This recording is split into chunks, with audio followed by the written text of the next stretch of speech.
The first key factor to improve performance is to be clear about what's expected.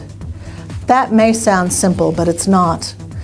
Employees have to understand not just what the job requires, but what a good job really looks like. Think about Olympic athletes and how they prepare. They break apart every single part of their performance and analyze what the best performance in each part is. That's the kind of attention and understanding that's required for true performance improvement. The second factor that makes almost as big a difference is feedback. Not formal feedback, not annual performance reviews, but frequent, fair, informal feedback. Those little messages every day, every week that tell someone whether they're on target or off par. Frequent, fair, informal feedback combined with clarity about what's required leads to 50 to 60% performance improvement. 2 simple steps on your way to a better performing organization. The third factor, on top of clarity and feedback, is playing to people's strengths. No employee is perfect, but all of them have things that they do well and not so well. If you put all your emphasis on correcting weaknesses, you're losing a lot of opportunity. You may have to address critical flaws, but where you really want to focus is identifying and building on key strengths of the people in your organization. They won't all be masters of everything, but if you put them together into a complementary team, you're well on your way to improved performance.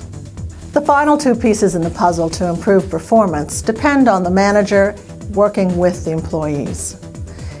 In the first case, managers need to work with employees to resolve problems that are beyond what the employee can do. Sometimes systems, structures, people, processes get in the way of effective performance at work. A manager has to work collaboratively with staff to establish what the problems are and help to resolve them. The final thing that managers can do is try to encourage a culture that takes risks and innovates. We only get better all together and individually if we try something new. It won't always work, but we can learn from that and improve performance long term. That makes sense. You have to try things that are new and different if you really want to get improvement. If we put that culture of risk-taking and some problem solving behind the 3 factors that we've already outlined, performance improvement is almost assured for your organization. I've got 50 people working for me now, and I've had up to 120 working for me before.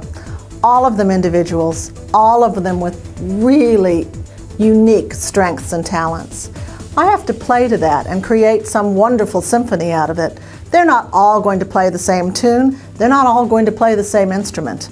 I wouldn't expect my very best researcher to be a manager. I wouldn't expect my very best IT person to be excellent at structuring courses or setting up a new research project. Every one of them has unique abilities, and I can create something wonderful from that talent. So can you.